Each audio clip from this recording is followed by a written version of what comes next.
ሩሲያ በዩክሬን ወደብ ላይ የፈጸመችው ጥቃት እያነጋገረ ይገኛል።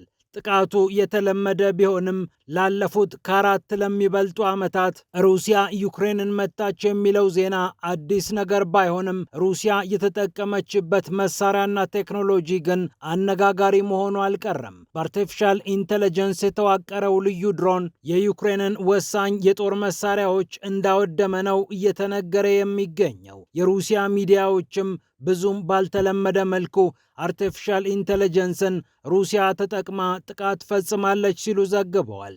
የጦር መሳሪያው የአርቲፊሻል ኢንተለጀንሱ ግብዓትና ተያያዥ ጉዳዮችን እንመለከታለን። እንዲሁም ቀጣዩ የብሪታንያ ጠቅላይ ሚኒስትር ከሩሲያ ጋር የሚኖራቸው ነገር ልዩ ትኩረትን ስቧል። ከትራምፕ ከፑቲንና ከቻይና ጋር አንዳንድ የሚለዋውጧቸው ነገሮች ሳይኖሩ እንዳልቀረም እየተነገረ ነው። ሩሲያም በክሬምሊን አማካኝነት ቀጣዩን ጠቅላይ ሚኒስትር መብራት አብርታባቸዋለች። ወዴት ይሄዳሉ የሚለውንም ነገር አውቃለች። ይህንንም ይዘናል። እንዲሁም አነጋጋሪው የሩሲያ የአየር መከላከያ ስርዓት ወደ ተባበሩት አረብ ኤምሬትስ ተጉዟል እየተባለ ነው። ኤምሬትስ ይህንን አነጋጋሪ የሚሳኤል ስርዓት ስለምን በዚህ ሰዓት ፈለገች? የኢራን የቱርክና የሩሲያ የተጠላለፈ የጂኦፖለቲካ ጉዳይስ እንዴት ያለ ነው? ይህንንም እንመለከታለን። ወደ ቀጠናችን መለስ ስንል አሁንም የሩሲያ መሳሪያ እዚህም እዚያም እየታየ ነው። ግብፅ ለ10 ዓመታት ያህል የካደችውን ነገር በአደባባይ አሳይተዋለች። 3.5 ቢሊዮን ዶላር ወጣባቸው የተባሉት መሳሪያዎች ጉዳይ፣ የእስራኤል ቁጣና የግብፅ ክዶ ማመን በፒያሳ ኔትወርክ ዛሬ ከምንመለከታቸው ነጥቦች መካከል የሚጠቀሱ ናቸው። ፒያሳ ኔትወርክን ስትከታተሉ ሁሉንም በጥልቀት ታገኛላችሁ። ፒያሳ ኔትወርክን ሰብስክራይብ፣ ላይክ እና ሼር በማድረግ የፈጣን የተአማኒና የጥልቅ ዘገባዎች ቤተሰቡን ስንል በአክብሮት እንጋብዛለን። ብስራት ከፈለኝ ነኝ።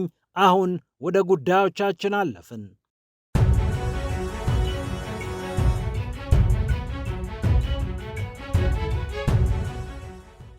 የሩሲያ ሚዲያዎችም ጉዳዩን አደባባይ አውጥተውታል።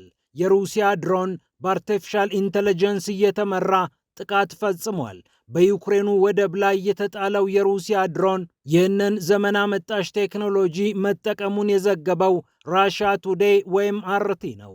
ዩክሬን አሳ ማስገሪያ መርከቦችን ለጥቃት እየቀየረቻቸው ነው ተብሏል። አሳ ማስገሪያ ናቸው ተብለው ከሰማይ ሲታዩ ሰላማዊ ቢመስሉም ድሮን ተሸካሚዎች ናቸው።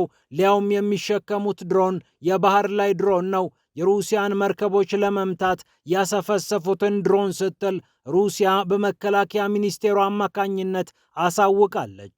በኦዴሳ ግዛት በቼርኖሞርስክ ወደብ የተፈጸመው ጥቃት ከሰሞኑ መነጋገሪያ መሆኑ አልቀረም።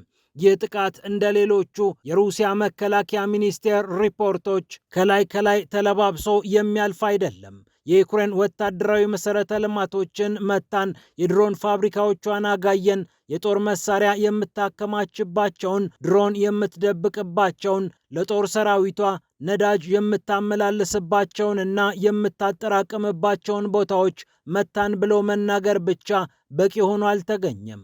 አርቲ እረ ይሄ ነገር አርቲፊሻል ኢንተለጀንስ የሚባለውን ቴክኖሎጂ ሳይጠቀም አልቀረም ብሎ ዘገባውን ሲሰራ ዓለም በልዩ ትኩረት ተመልክቶታል። በጥቁር ባህር አካባቢ ጦር ሰራዊታችን እንደ ልብ እንዳይንቀሳቀስ የሚያደርጉ መርከቦቻችን እንዳይመላለሱ የሚያግዱትን የዩክሬንን የባህር ላይ ድሮኖችን እንዲሁም ተያያዥ መሰረተ ልማቶችን መተናል በሚለው የሩሲያ መከላከያ ሚኒስቴር ሪፖርት ስር የጌራን 4 ልዩ ድሮኖች ተጠቅሰዋል። ጌራን 4 ሲከር እየተባሉ የሚጠሩት እነዚህ ድሮኖች መምታት ብቻ አይደለም፣ ማነፍነፍ፣ መለየት ስራቸው ነው። እነዚህ የሩሲያ ድሮኖች የጠላትን ኢላማዎች በሚገባ መመልከት ከዛም እንደ ኢላማ ሊታዩ ይገባሉ ወይስ አይገቡም የሚለውን ጉዳይ የመለየት ኃላፊነትም አለባቸው። ከዚህም በተጨማሪ በኢላማ ቋት ውስጥ በማስገባት የድሮኖቹ አንቀሳቃሽ ወይም ኦፕሬተር በማያውቁበት ሁኔታ ጭምር እንዲመቱ የሚያደርጉበት እድልም ስልጣንም ተሰጥቷቸዋል ነው የተባለው። የአሜሪካና የእስራኤል ጦሮች በኢራኑ ጦርነት እንዲሁም በጋዛው ፍልሚያ በአርቲፊሻል ኢንተለጀንስ የሚመሩ ዳታን መሰረት አድርገው ይህ ቦታ ይመቱ አይመቱ የሚሉ ነጥቦችን የሚለዩ የተለያዩ የኤአይ ወይም የአርቲፊሻል ኢንተለጀንስ ቴክኖሎጂዎችን እንደሚጠቀሙ በተደጋጋሚ ተነግሯል። አሁን ሩሲያ በአርቲ አማካኝነት ይህንን ጉዳይ አመነች ማለት ደግሞ ጦርነቱ ይበልጥ ቴክኖሎጂ ላይ እየተመረኮዘ ነው ማለት ይቻላል። ሁለቱም የጦር ሰራዊቶች ሮቦቶችን እንደ ልብ አንቀሳቅሰዋል። አሁን አብዛኛው የእግረኛ ሰራዊት በምሽጉ ውስጥ ይገኛል። ሮቦቶች፣ ድሮኖች እየተፋለሙ ናቸው የሚገኙት። ዩክሬንም በተመሳሳይ የኤአይ ግብዓት ያላቸውን ድሮኖች ወደ ሩሲያ እየላከች መሆኑ ከሰሞኑ በሩሲያ መገናኛ ብዙሃን ተሰምቷል።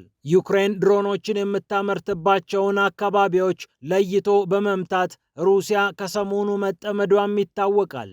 ሞስኮ ድረስ መጥተው ከሚያስጨንቁን እዛው ከምንጫቸው እናድርቃቸው እያለች ትገኛለች የፑቲን ሀገር ሩሲያ። ከኔቶ ጉዳዮች ብዙም ፈቀቅ ሳንል ቀጣዩ የብሪታንያ ጠቅላይ ሚኒስትር ኤንዲ በርንሃም አዲስ የፖሊሲ ለውጥ ይኖራቸው ይሆን የሚሉ ጥያቄዎች ተጠይቀዋል። ቢቢሲ ከዘጋቢዎቹ ያሰባሰባቸው ሪፖርቶችም ሰውየው በዋና ዋና የውጭ ፖሊሲ ጉዳዮች ላይ ልዩ ነገር ይቀይራሉ ተብሎ እንደማይጠበቅ ይገልጻል። ከአሜሪካ ጋር ብሪታንያ በአሁኑ ሰዓት በሁለት ጉዳዮች እየተስማማች አይደለም ይላል የአንቶኒ ዘርከር ዘገባ። በሰሜን ባህር የሚገኘውን ነዳጅ በማውጣትና ባለማውጣት ትራምፕ እናውጣው፣ ብሪታንያ የለም አካባቢውን ይበክላል በሚል አቋም እየተነታረኩ ቆይተዋል። ይህ ደግሞ ኤድ ሚሊባንድ ወደ አካባቢ ጥበቃ ሚኒስትርነታቸው በመምጣታቸው ምክንያት ተወሳስቧል። ትራምፕ እንዳሰቡት አዲሱ ጠቅላይ ሚኒስትር ነዳጁን ከባህሩ ውስጥ ቆፍሮ የማውጣት እቅድ ላይኖራቸው ይችላል። የውጭ ጉዳይ ሚኒስትሯ የቬት ኩፐር በስልጣናቸው እንዲቆዩ ትራምፕም እያግባቡ ነው ተብሏል። ቢያንስ ካቢኔያችሁን አስተካክሉልን እያሉ ይገኛሉ የትራምፕ ሰዎች። በኢራን ጉዳይ ባይስማሙም የመከላከያ አቅምሽን በአግባቡ አላጠናከርሽም ተብላ ብሪታንያ ብትወቀስም ከትራምፕ ጋር ያለው ግንኙነት ከሞላ ጎደል እንደሚቀጥል ይነገራል። የቻይና የባቡር መሰረተ ልማትን ያደንቃሉ የሚባሉት ኤንዲ በርንሃም ከቻይና ጋር ለመስራት ፍላጎት እንዳላቸው በተደጋጋሚ ተሰምቷል። እንደ ጠቅላይ ሚኒስትር እንዴት ያደርጉታል የሚታይ ይሆናል። ሌላኛዋ ጉዳያቸው ሩሲያ ትሆናለች። ሩሲያ በክሬምሊኑ ቃል አቀባይ ዲሚትሪ ፔስኮቭ በኩል ከሰውየው የተለየ የፖሊሲ ለውጥ አንጠብቅም ብላለች። አሁንም ድረስ ሞስኮ ብሪታንያን ቁጥር 1 ጠላት አድርጋ ትመለከታለች ይላል ዘገባው። ቀጣዩ ጠቅላይ ሚኒስትርም በክራይሚያ 2014 የተደረገውን ነገር አውግዣለሁ፣ ሩሲያ የዓለም ዋንጫን ማስተናገድ የለባትም ብያለሁ፣ ዩክሬን ስትወረርም ከዩክሬን ጋር ቆሜያለሁ ብለው የተናገሯቸውን ንግግሮች ወደ ኋላ ሂዱና ተመልከቷቸው ብለው ሩሲያን በተመለከተ ያላቸውን አቋም ለማንጸባረቅ ሞክረዋል። ክሬምሊንም አልጠብቅም ብሏል። ዳውኒንግ ስትሪትም የብሪታንያ የፖሊሲ ለውጥ ይመጣበታል ተብሎ አይጠበቅም። ይሁንና ዩክሬን በአንድ ነገር ሰግታለች። ምንም እንኳን ቀጣዩ ጠቅላይ ሚኒስትር ዩክሬንን ይከዳሉ ተብሎ የሚጠበቅ ባይሆንም የለንደኑ መንግስት አለመርጋት ግን ኪየቭን አሳስቧታል። የሩሲያና ዩክሬን ጦርነት ከተጀመረ ጀምሮ 5ኛው ጠቅላይ ሚኒስትር መሆናቸው ነው ኤንዲ በርንሃም። እናም የአዲሱ ጠቅላይ ሚኒስትር መምጣት ሳይሆን የጠቅላይ ሚኒስትሮቹ መለዋወጥ ለኪየቭ የሚደረገውን ድጋፍ ከፍ ዝቅ ሊያደርገው ይችላል ብላ ኪየቭ እየሰጋች ትገኛለች ነው የተባለው። ወደ ሌላኛው ጉዳይ ስናልፍ የተባበሩት አረብ ኤምሬትስ የሩሲያን ኤስ-400 የአየር መከላከያ ስርዓት በእጇ አስገብታለች እየተባለ ይገኛል።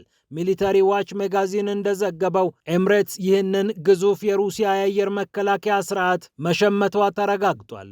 ቱርክ ኤፍ-35 የጦር ጀትን ከአሜሪካ ለማግኘት ይህንን የጦር መሳሪያ ማሰናበት ግድ ስለሆነባት ለገልፍ ሀገራት አሳልፋ ልትሰጠው ትችላለች። ሩሲያም ይህንን ጉዳይ እየመከረችበት ነው ተብሎ መዘገቡ ይታወቃል። የኤስ-400 የአየር መከላከያ ስርዓት መዳረሻ ዩናይትድ አረብ ኤምሬትስ እንደምትሆን አሁን በስፋት እየተነገረ ይገኛል። ቱርክ በ2.5 ቢሊዮን ዶላር ነበር ኤስ-400 የሚሳኤል መከላከያ ስርዓትን የሸመተችው። የአሜሪካውን ታድ ከሌላኛው የዋሽንግተን ምርት ፓትሪዮት ጋር አጣምራ የምትጠቀመው የደቡብ ኮሪያውን ኬኤም ሳም የአየር መከላከያ ስርዓት የታጠቀችው ሀገረ ቱርክ የሩሲያን የአየር መከላከያ ስርዓት ታጥቃ ተጨማሪ አቅም ገንብታ ነበር። ሆኖም አሜሪካ ይህ የጦር መሳሪያ እጅሽ ላይ እስካለ ድረስ የእኛን ጀቶች ሩሲያ በሚገባ ታጠናብናለች፣ እባክሽ አስወግጂ በተባለችው መሰረት ቱርክ ይህንን መሳሪያ እየወደደችውም ቢሆን ደህና ሰንብት ለማለት እየተገደደች ነው። ከ250 እስከ 400 ኪሎ ሜትር ያሉ ኢላማዎችን መምታት እንዲችል ተደርጎ የተመረተው ይህ የአየር መከላከያ ስርዓት ሩሲያ ከገነባቻቸው ዘመናዊ መሳሪያዎች መሃል የሚጠቀስ ነው። ኤምሬትስም ምንም አልፈራም ይምጣልኝ እንዳለች ነው ሚሊተሪ ዋች መጋዚን የዘገበው። ከአሜሪካ ጋር ይህንን መሳሪያ በመሸመቷ ምክንያት ከአሜሪካ ፊት ትነሳለች ወይስ አትነሳም የሚለው ጉዳይ በቀጣይ ዓለም የሚያየው ይሆናል። በመጨረሻም ወደ ቀጠናችን መለስ ስንል ግብፅ 3.5 ቢሊዮን ዶላር አውጥታ የሸመተችው የጦር መሳሪያ ከረጅም ዓመታት በኋላ ልትደብቀው በማትችልበት ሁኔታ በመገናኛ ብዙሃን ታይቶባታል። ኤስ-300 ቪኤም ይሰኛል። ሩሲያ ሰራሽ የአየር መከላከያ ስርዓት ነው። ሀገሪቱ ከ10 ዓመት በፊት ከሩሲያ ይህንን መሳሪያ ገዝታለች ተብሎ ተነግሯል። በአጠቃላይ ለዚህ የጦር መሳሪያ ብቻ ከ1 ቢሊዮን ዶላር በላይ እንዳወጣች፣ ሌሎች ተጨማሪ 2.5 ቢሊዮን ዶላር የሚያወጡ የጦር መሳሪያዎችንም እንደሸመተች ተነግሮ ነበር። በ2014 3.5 ቢሊዮን ዶላር የሚያወጡ መሳሪያዎችን ከሩሲያ ገዛች ከተባለ በኋላ እስራኤል በቁጣ እስከ መናገርም ደርሳ ነበር። ኤስ-350 ቪኤም የተሰኘው የአየር መከላከያ ስርዓት እስከ 250 ኪሎ ሜትር ርቀት ያሉ የተለያዩ ኢላማዎችን መምታት እንዲችል ተደርጎ ተመርቷል። ሌሎች የሩሲያ የአየር መከላከያ ስርዓቶችም በግብፅ እንደሚገኙ ይታወቃል። ቶር፣ ባክ እንዲሁም ፓንትሲር የተሰኙት የአየር መከላከያ ስርዓቶች የካይሮን የአየር ክልል እንዲጠብቁ ተደርገዋል። ከአሜሪካ ኤፍ-16ን ከሩሲያ ሚግ 29ን ጭምር ከፈረንሳይ ደግሞ ራፌል የጦር ጀትን ታጥቃ ወታደራዊ አቅሜ ከፍ ብሏል የምትለው ግብፅ አንዳንድ መሳሪያዎቿን በተመለከተ በተለይ አሜሪካን እና እስራኤልን ፍራቻ አልገዛሁትም የለኝም ብላ መደባበቅን ትወዳለች። በወቅቱ ይህንን የሩሲያ የጦር መሳሪያ ገዛሽ ስትባል እስራኤል ስትቆጣት እረኛ ወደ ምስራቅ እንጂ ወደ ሰሜን አናይም፣ ወደ እናንተ የምንተኩሰው ነገር የለም ብላ መናገሯም የሚታወቅ ነው። እስራኤል ደግሞ ይህ ሁሉ መቅበጥበጥ ለኔ ነው፣ አርፈሽ ብትቀመጪ ይሻልሻል ብላ ደጋግማ ትነግራታለች። ፒያሳ ኔትወርክን ስትከታተሉ ስለቆያችሁ ክብረት ይስጥልን ብለናል። ፒያሳ ኔትወርክን ሰብስክራይብ፣ ላይክ እና ሼር በማድረግ የፈጣን የተአማኒና የጥልቅ ዘገባዎች ቤተሰቡን ስንል በአክብሮት እንጋብዛለን። ብስራት ከፈለ ነበርኩ። ሰላም ለዓለማችን።